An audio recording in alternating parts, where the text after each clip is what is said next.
पद कमल बंदन करो निर्दंभ से, जिससे न विघ्न हो सद्बोध के आरंभ से।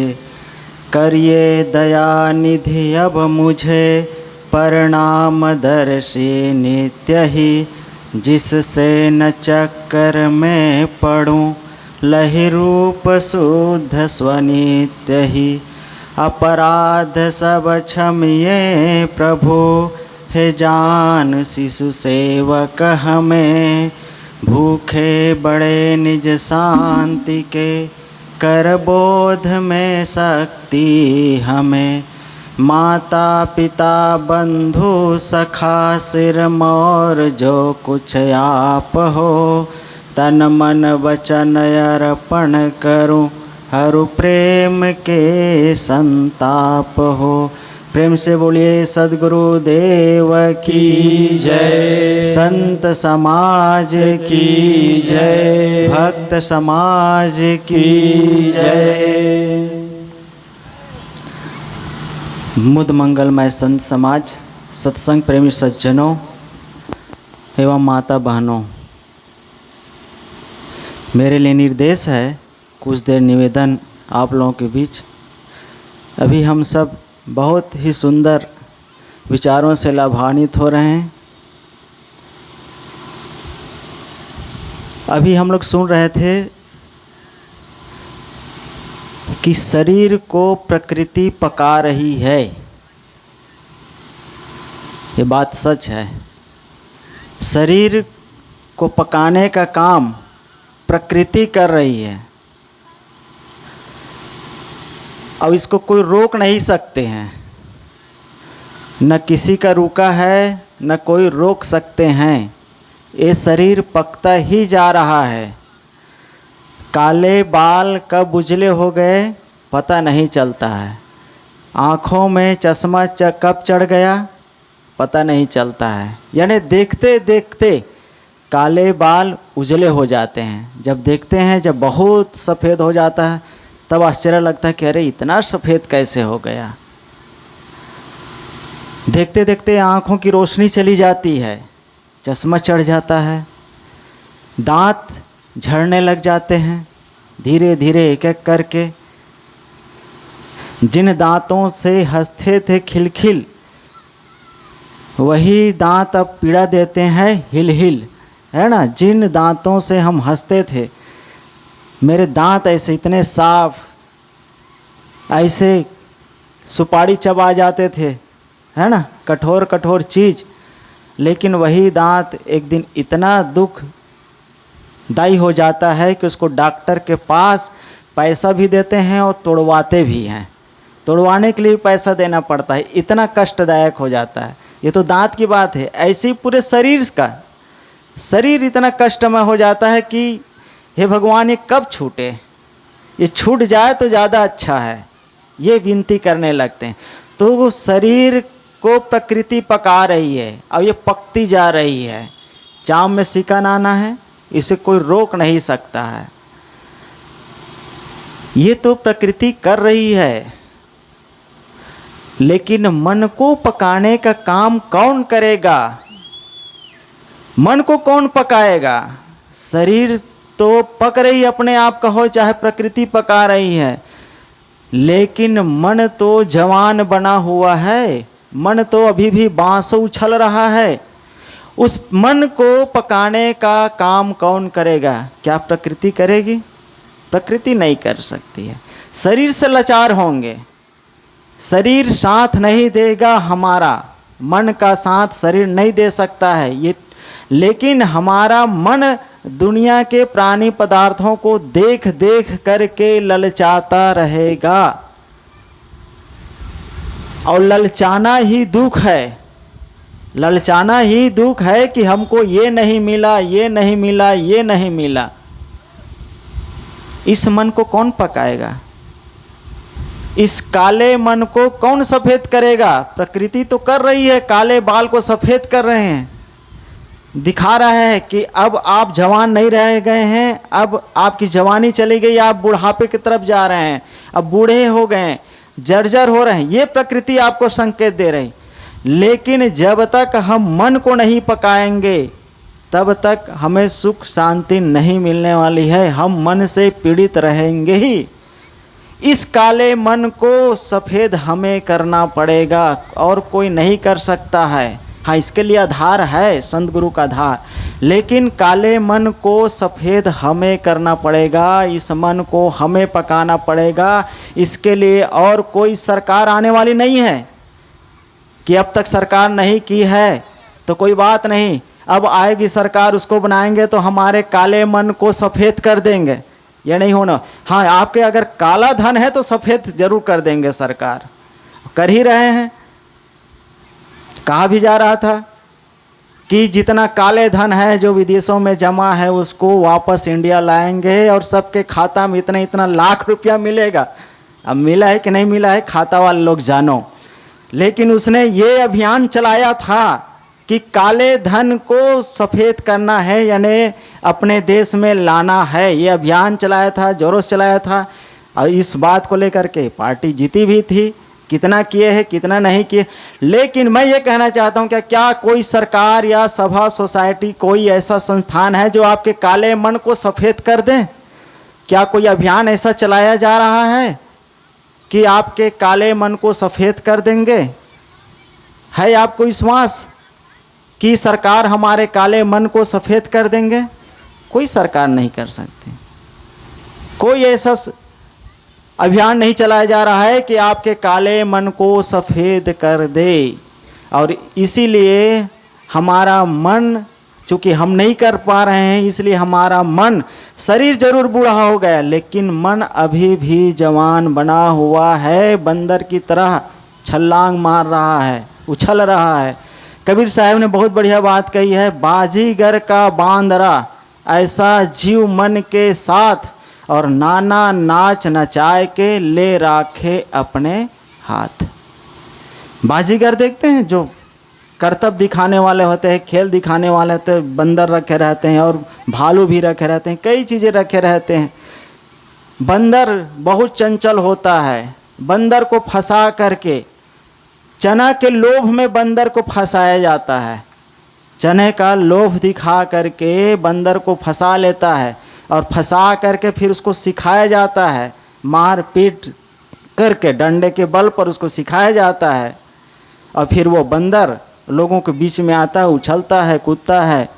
जब बाजा बजाते हैं लोगों की भीड़ आती है, देखते हैं बंदर उछलता है, कूदता है। फिर उस बंदर से कटोरा दे करके पब्लिक से क्या कराते हैं पता है? भीख मंगवाया जाता है। भीख जब कोई दिखाते हैं तो कुछ देना पड़ता है ना, तो उस बंदर को कटोरा दे दिया जाता है और पब्लिक से वो भीख मांगते हैं, लोग फिर देते हैं उसको। यही भिखारीपन हमारा मन बना हुआ है, इसी भिखारीपन को मेटना है। आदमी बादशाह होकर जन्म लेता है लेकिन जीता है गुलाम की तरह, राजा की तरह जन्म लेता है, लेकिन अपने को बंधनों में इतना बांधते चला जाता है, इतना बांधते चले जाता है, 1 2 3 नहीं, अनगिनत। हालांकि वो बंधन दिखता नहीं है, वो बंधन सबके गले में है। कबीर साहब ने कहा है, बिन रसरी गर सकलो बंधा तासो बंधा अलेख। अलेख है वो, लखने में नहीं आता, दिखता नहीं है। दिन्हा दर्पण हस्त में चश्म बिना क्या देख। कबीर साहब उदाहरण भी देते हैं कि अंधे के हाथ में अगर आईना दे दो और कहो कि अपना चेहरा देखे तो क्या देखेगा? नहीं देख पाएगा। वैसे ही हम बंधनों से बंधे हैं। बिन रस्सी गर सकलो बंधा, बिना रस्सी के सभी आदमियों के गले में रस्सी पड़ी हुई है, लेकिन हमको दिखता नहीं है, उस अंधे की तरह नहीं दिखता है। एक तो जो बंधन है वह जो रिश्तों का, जो हमारे मन के इच्छाओं का, कामनाओं का, वासनाओं का, कोई ऐसा प्रत्यक्ष रस्सी नहीं है जो दिखने में आ जाए, क्योंकि दिखने में जो आ जाए उसको छोड़ने में आसानी होता है, जो दिखने में आ जाए उसको तोड़ने में आसानी होती है, लेकिन दिखने में नहीं आता है, इसलिए उसको हम कैसे तोड़े ये युक्ति नहीं मालूम। पहली बात तो हमें एक आभास नहीं होता है कि हम इस मेरे आदत के वजह से मैं परेशान हूँ, मैं गुलाम बना हुआ हूँ। इस बात को समझना है। अब इसके लिए आँख चाहिए। किसका आँख चाहिए? विवेक और विचार का आँख चाहिए। विवेक से, विचार से कोई चीज़ दिखती है। विवेक नहीं है, विचार नहीं है तो समझ में नहीं आते। आदमी भोजन करता चला जाता है, विवेक नहीं लगा पाता है कि मेरे आंत या मेरा पेट कितना पचाता है। 2 रोटी खाना चाहिए, 4 रोटी खाना चाहिए, खाए जा रहा है 8 रोटी 10 रोटी स्वाद के लालच में, तो क्या होगा? परेशानी होगी, दिक्कत होगी, डॉक्टर के पास जाना पड़ेगा और दुख झेलना पड़ेगा, पीड़ा सहना पड़ेगा। किसने खिलाया? किसने खिलाया? हमने खुद खाया। क्यों खाया? क्यों ज़्यादा खाया? स्वादवश, अच्छा लग रहा है, जीव को वो चीज़ें अच्छी लग रही है तो मांग मांग के खा रहे हैं। परेशानी हमको ही झेलना पड़ेगा। वो दिखता नहीं है, खाया हमने, दुख उठाया हमने, किसी का कोई ज़बरदस्ती नहीं थी, हम स्वतंत्र थे, हम रुक सकते थे 4 रोटी में, लेकिन हमने खाया 10 रोटी। ठीक ऐसे ही दुनिया के प्राणी पदार्थों को देख करके हमारा मन ललचाता रहता है और उधर दौड़ता रहता है, दौड़ता रहता है। आदमी यहाँ बैठा है, लेकिन आदमी का होना यहाँ कोई ज़रूरी नहीं है। शरीर बैठा है और मन कहीं दौड़ लगा रहा है। ऐसा हो सकता है और ऐसा होता ही है। आदमी नहीं दौड़ता है, मन उसको दौड़ाता है, मन दौड़ाता रहता है। दौड़त दौड़त दौड़िया जहाँ तक मन की दौड़, और दौड़ थका मन थिर भया वस्तु ठौर की ठौर। आदमी दौड़ता रहता है, मन दौड़ाता है, उसको बैठने नहीं देता है। संत लोग कहा करते हैं इस बात को समझाने के लिए कि मन शैतान की तरह, शैतान की तरह आदमी को बैठने नहीं देता है, हमेशा कुछ न कुछ करता रहेगा। सत्संग में भी आ गए हैं, लेकिन आदमी सोचता रहता है। सत्संग में आ गए हैं, मोबाइल देख रहा है, मोबाइल टिप रहा है, सत्संग भी सुन रहा है, मोबाइल। अब मन तो एक है, अब यहाँ लगाए चाहे वहाँ लगाए, लगेगा तो एक जगह। उपस्थिति है यहाँ शरीर की कि हम सत्संग में हैं, लोग हमें जाने कि हाँ सत्संग में गया है, देख भी रहे हैं कि हाँ ये आदमी लोग जो बैठे हैं ना, ये लोग बड़ा सत्संगी है, बड़ा ध्यान से सुन रहे हैं। लेकिन मन कहीं और गणित लगा रहा है, अपने अपने आदत अनुसार मन सोच रहा है। अब जिसकी जहाँ जहाँ आसक्ति है वहाँ वहाँ मन दौड़ता है। तो दौड़त दौड़त दौड़िया जहाँ तक मन की दौड़। ये जो दौड़ता है ना वो मन है, मन हमें दौड़ाता है। तो वो शैतान की तरह है मन। खाली मन शैतान का घर भी कहा गया है, लेकिन मन को खाली करना भी जरूरी है। ये नहीं कि हमेशा, क्योंकि भरे रहेंगे तो फिर दौड़ते रहेंगे, इसलिए उसको शांत भी करना है, खाली भी करना है। इसी के लिए सत्संग और ध्यान की बात करते हैं। इसीलिए तो आप लोग यहाँ आए हैं, क्योंकि दिन भर तो उलझे रहते हैं, दिन भर उलझे रहते हैं। दिन भर क्या 12 महीना उलझे रहते हैं। कोई किसानी काम में, कोई नौकरी काम में, कोई बिजनेस के काम में, कोई लड़के बच्चों में, कोई और कहीं उलझे रहते हैं, कोई कोर्ट कचहरी में भी उलझे रहते हैं। दौड़ दौड़ के कोर्ट कचहरी चलता रहता है, वहीं उसका मन लगता है। तो शैतान की तरह है। एक आदमी ने तपस्या किया तो उसने कहा कि ऐसा मुझे चाहिए नौकर जो इशारा करूं और काम कर दे। तो भगवान ने कहा भाई सोच लो, मैं तो दे दूंगा, लेकिन तुम सोच लो। वो खाली नहीं बैठेगा, खाली बैठेगा तो फिर तुम्हारा गला दबा देगा वो। तो उसने कहा अरे मेरे पास इतना काम है, इतना काम है। तो उसने कहा ठीक है, शैतान को दे दिया। ये कहे शैतान है, ये खाली कभी बैठता नहीं है, इसको हमेशा काम बताते रहना है। ठीक है भगवान। सेठ आदमी था, उसने कहा कि ये लाओ, वो लाओ, वो लाओ, ये ख़त्म हो गया, वो ख़त्म हो गया, सारा दुकान भर दिया। कहे कि इसको सेलिंग कर दो, होलसेल का दुकान है वहाँ पहुँचा दो। उस आदमी के वहाँ उसके जहाँ जहाँ ऑर्डर था सब पहुँचा दिया। उसने फिर आया, कहे काम बताओ। उसने फिर कहा कि झाड़ू लगाओ, झाड़ू भी लगा दिए। शैतान का काम जानते हो ना, झाड़ू भी लगा दिया। उसने कहा काम बताओ, काम बताओ नहीं तो फिर तुम्हारा गला दबा दूंगा। उसने कहा कि ठीक है, ये गाड़ी लेकर के जाओ और वहाँ से ये लाओ, वो लाओ। अब फिर आ गए उसका तो पल भर में। उसने कहा कि बताओ नहीं तो गला दबा दूंगा। उसने कहा बड़ी आफत हो गई। उसने भागे भागे फिर भगवान के पास गया। उसने कहा कि भगवान, वो तो बड़े आपने अजीब जादूगरी कर दिए हैं आप तो, वो तो मुझे पल भर बैठने नहीं देते, बताते कामें बताते रहो कहते हैं। अब आप ही बताइए कोई युक्ति, नहीं तो मेरा गला दबा देगा, तो मेरा तो जैसे आराम हो जाएगा। उसने कहा कि उसी से कहना कि एक बांस लाओ, उसको गाड़ो, इसी में चढ़ते उतरते रहो। तो उसने फिर आ करके वो भगवान से युक्ति सीख ली और उसने कहा कि एक बांस लाओ, गाड़ो, और जब तक और काम न बताओ तुम इसी में चढ़ते उतरते रहो। वो शैतान और कोई नहीं है, हमारा आपका मन है। हमारा और आपका मन हमें बैठने नहीं देता है, वो शैतान की तरह पीछे लगा रहता है और ये करो, वो करो, वो करो, वो करो। आप सोचते हैं कि एक बढ़िया सा मकान बन जाए, अब मकान के लिए परिश्रम करते हैं, मकान बन भी जाता है।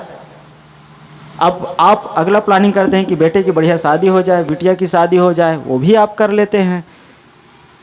अब सोचते हैं कि मेरे पोते आ जाए, अब पोते भी आ जाते हैं। अब पोते को लेकर के आप अब स्कूल जाते हैं, अब सोचते हैं कि इसका जीवन बन जाए। छुट्टी मिलती है? ये शैतान छुट्टी देने वाला है आपको? नहीं देने वाला है। ये शैतान हमेशा दौड़ाता रहेगा, दौड़ाता रहेगा। इसको शांत करना आपको पड़ेगा और उसके लिए आधार है ये सत्संग और संत गुरुजन। इन्हीं के निर्देश में, दिशा निर्देश में हम मन को कैसे शांत करें, ये युक्ति सीखने के लिए ही ये सत्संग का आयोजन है। ये सत्संग करना पड़ता है और कोई कारण नहीं है। सत्संग के लिए ये है कि हम शांत कैसे रहे। जब से जन्म लिए तब से उलझे उलझे, लिखाई पढ़ाई, नौकरी पेशा, बाल बच्चे, जमीन मकान, शांति कहाँ मिली है? शांत कब बैठे हैं, कब चैन की नींद सोए हैं? इसी सब के लिए सत्संग की ज़रूरत है और संजोग से हम लोगों को ये अवसर मिला हुआ है। संत गुरुजन का आधार है, प्रत्यक्ष सामने है। इन लोगों से ये कला हमें सीखना है कि मन रूपी शैतान को कैसे शांत करे। बोलिए सद्गुरु देव की जय। सचमुच ये मन रूपी